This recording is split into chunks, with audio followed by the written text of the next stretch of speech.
Hi and welcome back to my channel, or if you're new here, welcome. My name is Meg and this is Skylark Beauty. Today I wanted to have some coffee, but most importantly I wanted to go over some disappointing products, which I don't usually like doing too many disappointing negative things on my channel, but these I felt like needed to be brought up only because my product highlights of the week sometimes have disappointing products in them, but these particularly are complexion products that did not work for me. And interestingly enough, some of them are ones that are praised by most of the beauty community, worked really well for most of the beauty community, but for me, not so much. I have 6 products that I want to talk about that are all complexion related. And I guess I can start with this one, which is like a base product. I was very excited about it because I've heard so many good things about Paula's Choice from multiple people that I watch on YouTube. But the thing is that Sephora started carrying Paula's Choice, and that made me really excited. And one of the first products that they made available to the public was the ultralight daily hydrating fluid, broad spectrum SPF 30 plus with antioxidants. It does say it's for blemish prone skin, which I don't have, but here's the interesting thing about it is that a lot of these new, light, because it's ultra light daily hydrating fluid, they just are sunscreens that act like moisturizers, so you can put them under makeup. That's my biggest, that's my biggest wish, is that they will work under makeup, because I wear makeup every single day. There's not a day I do not put a full face of makeup on. And this seemed like the perfect thing because it said it was ultra light, it was hydrating, so I figured, okay, that kills 2 birds with 1 stone. I'll have the hydration and then I'll have the sunscreen protection. So it looks like this. I'll put a picture up on the screen of what it looks like, the bottle looks like. You get 2 fluid ounces, which is very generous. You know that at this point, if you watched a lot of my videos, that I'm really big on product generosity, and this is 2 fluid ounces, which is very good. I will put up the Sephora price as well. The problem for me is that it smells like sunscreen. Okay, so most people can get over, and it doesn't linger, it goes away. But what's really disappointing to me is that originally this goes in very moisturizing, and you're like, okay, I can see why this is ultra light and it works. The problem is that as the day went on, it acted like a normal sunscreen would for me. It broke up my makeup. It made my face very oily, and my face is already dewy enough with the products that I use, so it just made it look oily on top of that, and it felt oily. It felt very slick to the touch, especially my forehead, and that really, really irritated me. I had tried it under one of the next products I'm going to be. Hopefully I can find maybe a really matte foundation to pair with this and make it work, because I do not want to waste this whole 2 fluid ounces of product. But under glowy foundations, this is a no-go. Under even semi-glowy foundations, this is definitely a no-go. I think if you have oily skin, this would not work for you. I think if you like glowy foundations, this would not work for you. And I think if you had matte foundations, like ultra matte foundations, we're talking like Estee Lauder double wear foundations, this might work. And if you also don't wear makeup, if you're just using this as your sunscreen on your face, you should be fine. You should be fine. But for someone particularly looking for a sunscreen that only works well under makeup, this is not it. If you like light to medium coverage skin tints or dewy glowy finishes, this is not going to pair well with those types of foundations. And I'm sorry if you hear my bird muttering in the background, he's in a bad mood today.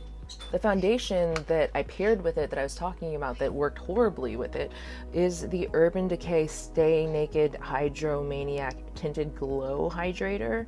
So it's medium coverage up to 24-hour wear. It's kombucha filtrate plus marula oil. So it does have oils in it, so it's an oil-based foundation. Some people only like water-based. That's something to keep in mind. It looks like, I love squeezy tubes. You'll see a running theme through this, but I love squeezy tubes. You get 1.1 fluid ounces. It's a squeezy tube, like I said, and it looks like this. The tip applicator looks like that. I thought this was going to be the perfect tinted moisturizer for me. I put a lot of skincare on before my tinted moisturizer or my foundation of the day. This just shears out so much and stays really dewy, breaks up around my nose. So when it comes out, it looks pretty promising as far as coverage goes. And when you rub it out, it feels like makeup. It feels like makeup, but it shears out, like I said, a lot. And it stays like a little dewy, kind of sets a little bit, but I still need powder. I always set everything with powder anyway. I know it's a tinted moisturizer, right? So I know it's not going to give crazy coverage, but it doesn't give even tinted coverage in my opinion. And it shears out way too much. So I actually like mixing it with a more full coverage foundation. I usually mix it with my L'Oreal Infallible 24-Hour Fresh Wear foundation. I'll mix those two together, and then I can work with it. And I just think for a tinted moisturizer, I have not tried the Glossier skin tint, which I've heard is like water with 1 drop of pigment in it, so it barely does anything. But I think if you want to sheer out any of your foundations, this would work great as a glowy shearing agent for your foundations. I think that would be great for it. And then the fact that it looked patchy and kind of separated around my nose, that did not help as well. I did not like that. On my forehead, it was a little patchy looking and a little streaky looking on my forehead and showed off a lot of my texture. So that's the gamble that you run with skin tint sometimes, is that it'll show off texture, especially if it's dewy. And this one is pretty dewy. I think it's the marula oil that does that. So keep that in mind. And if you want to spend the $30 so that it can sheer out other foundations, go for it. But I just think that those are things that I noticed about it that I did not like.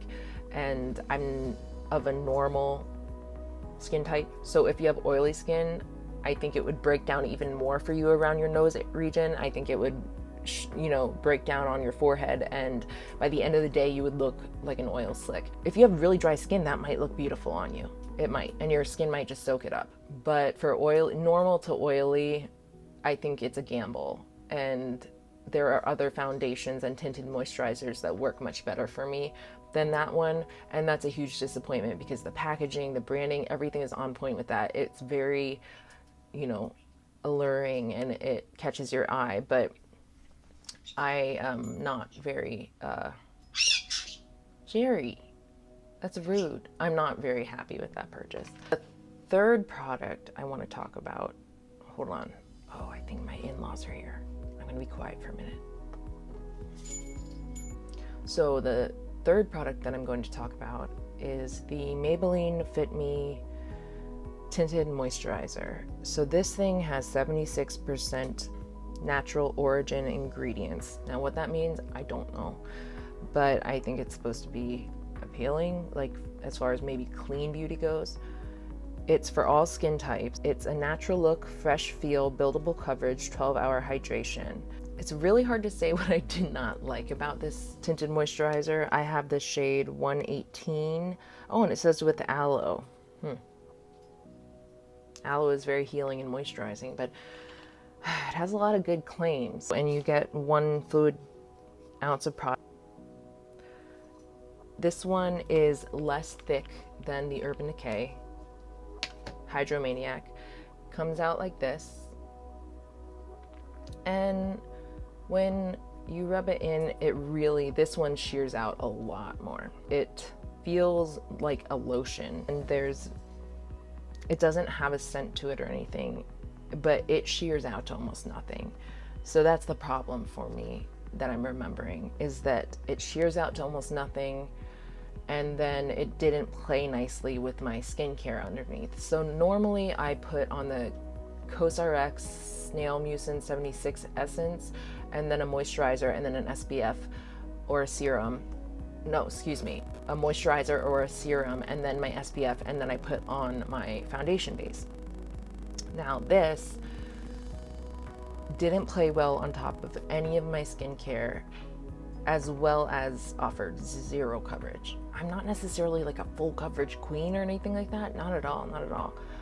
But I want a little bit of coverage, and at least something that is buildable. And this says that it's buildable coverage. And the more I built it, the more it pilled and created those like little things that flake off. It would get really patchy then. I'd have bald spots, and then I'd try and put that back on, and it was uneven.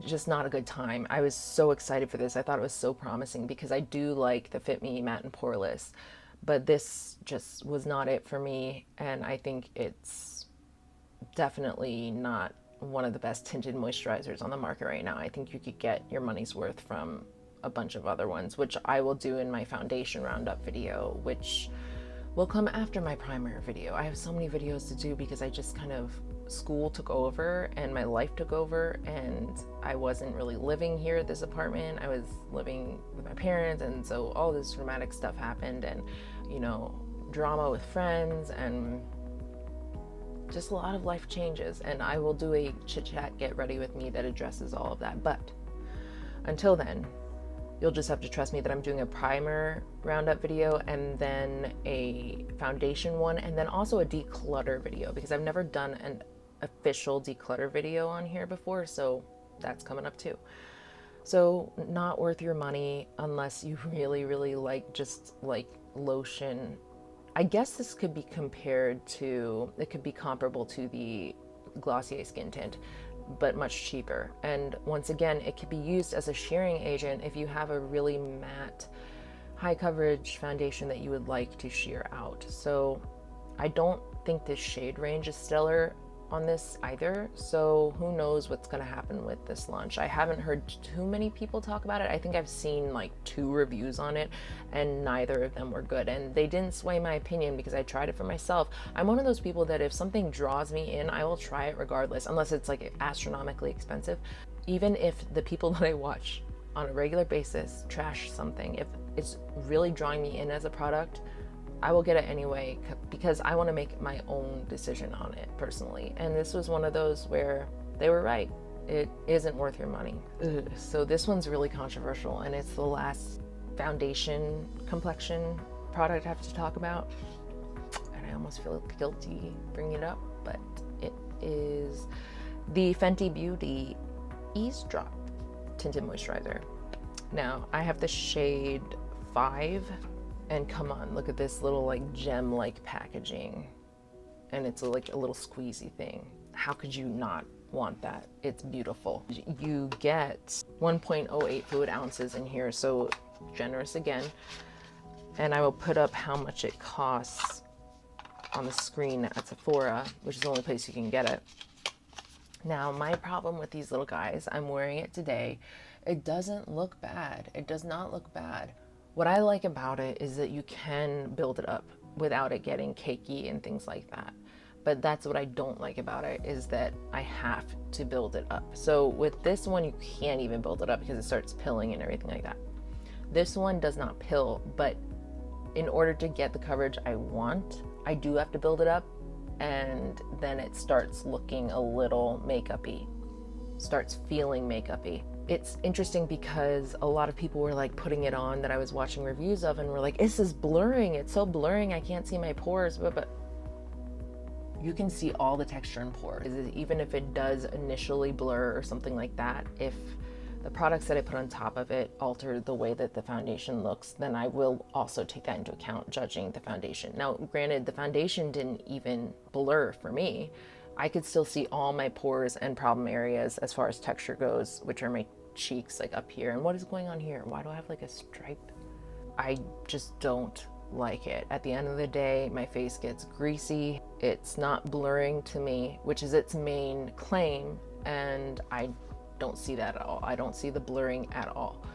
I think it's way too expensive for what it does, and I have much sheer alternatives. So I'll use it because I don't want any of it to go to waste, and I will use it. I'm usually like that with any product I get from Sephora. If I don't like it, just like I got these 3 from Sephora, and I'm going to use them up, but I just don't like they're decent products, but not for the price. And then the fact that they're finicky, you shouldn't have to work that hard to make these work, is what I'm trying to say. The price point is just too high on all of them. They're all $30. You shouldn't have to spend $30 and then do a bunch of mixing and matching and types of application that you normally wouldn't do just to make a product work. I have plenty of products that just go on no problem. What I have found with tinted moisturizers though is that they do apply best with your fingers, which I have no problem with because that's what I used to do originally before I got into makeup for real. I would always use my hands because no one taught me to use brushes or sponges, and I didn't really watch any tutorials, and so anything pre-December 2016 was all hands because I just didn't really care or care to know about tools and how to use them. So I'm very familiar with using your hands. I would say these do build up, but they're finicky, man. They are finicky, and I don't know anyone that has time for that or the money to be wasting for. Whew. So we have 2 more products. We're almost done.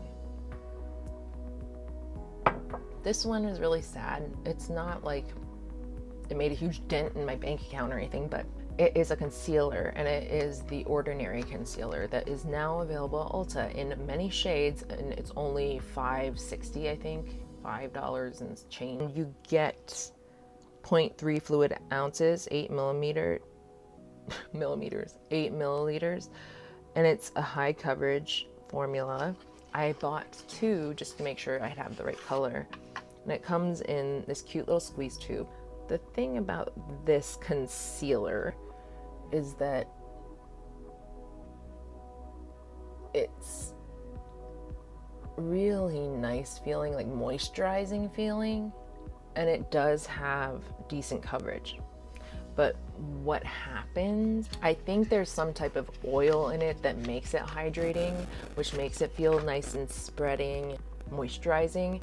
But at the end of the day, or by the end of the day, it doesn't break up per se, but your under eyes look cakey and they look oily and they look creased. And I set them with setting powder and they still do that. Once again, I have normal, sometimes dry, depending on the weather, skin. And so to imagine it on somebody with an oily complexion is like, ooh, like I don't know how that would work. I have mine in 2N. I believe it's like light neutral. The color is great, but once again, I just don't like how it applies great. It looks great for maybe 4 hours, and then it just becomes this oily, creasy mess. And I don't even have that many, I don't really have bags under my eyes or lines under my eyes, but somehow it looks like it's creating them, and that's alarming to me. So it's not like I said it put a huge dent in my bank account. It's only $5, but I think it's something not worth trying because there are $5, around $5 concealers that are much, much better than this, frankly. I think that the low price point is so appealing. The minimalistic packaging is appealing. The fact that it's from a skincare brand, that's a draw to the product, but it really is not, it's just not good. And I don't think it's worth the money. Just save yourself the money. So the last product, which makes me sad because I was really, really hoping this would work for me, is the Physicians Formula Translucent Airbrushing Pressed Powder. Now this has SPF 20 in it, and so this is why I thought it was perfect, was I was like, oh, it's powder with SPF in it, so throughout the day I can just brush over my face with powder. It'll take care of shine as well as add that SPF that's worn off. No, I was wrong. So it looks like this, and it's in that bulky like Physicians Formula packaging that goes like it's crazy. And it smells really good and fresh, almost like skincare. But I don't know if you can see, but it's like beaded up.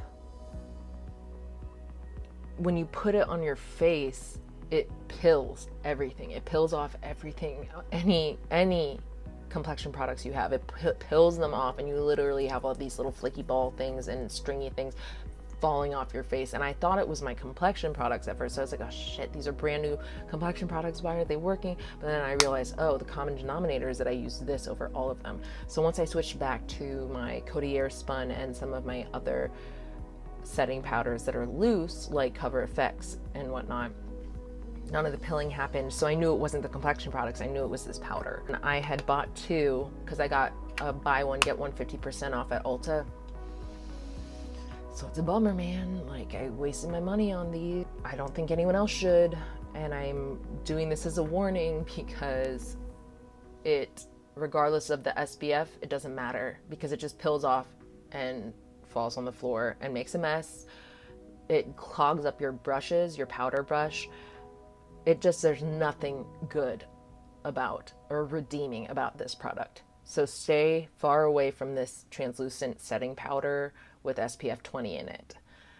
I can't speak for any of their other setting powder. Oh, there's one other one. There's another one that I have to find that is really bad. This is also not worth your money. None of these are worth your money, to be honest with you. And so hopefully in the next video, I will give some good alternatives, not necessarily the concealer, but as far as other complexion products that work for me, I will definitely have some good alternatives there for you guys. I'm sorry if this video was like super negative. My videos aren't usually that negative, but like I said, these products did need to be brought up because they're problematic. I'd love it if you subscribed and liked the video. I still don't know what liking videos does, but I've heard that it helps people. So anyway, so if you liked this style of video and you'd like to see more, please like it. And my next video will be on primers, and then we're gonna go on to foundations. I have a ton of them. I think I collect primers and foundations the most, and lip products. Those are like, and blushes. I think those are, yeah. Those are my like things I love to buy and hoard.